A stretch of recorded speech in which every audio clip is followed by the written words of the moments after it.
Dug the cars out to get out to go to work tomorrow. Got about a good foot of snow. I realize now why I don't miss Chicago that much.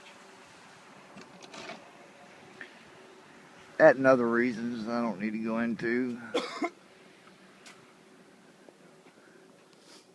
Daniel's out here working hard, shoveling. What?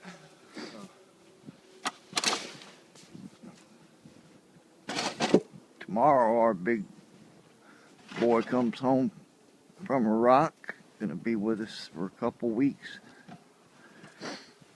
But we just love this snow. Isn't it beautiful? You folks up north, you don't know how good you've got it. Just freezing temperatures, sub-zero weather, ice, and snow, and cold. This is wonderful. Of course, I'm born and raised in Florida.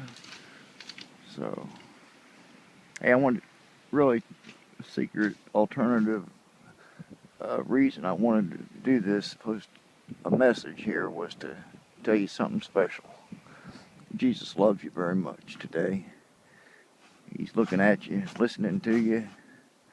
God bless you.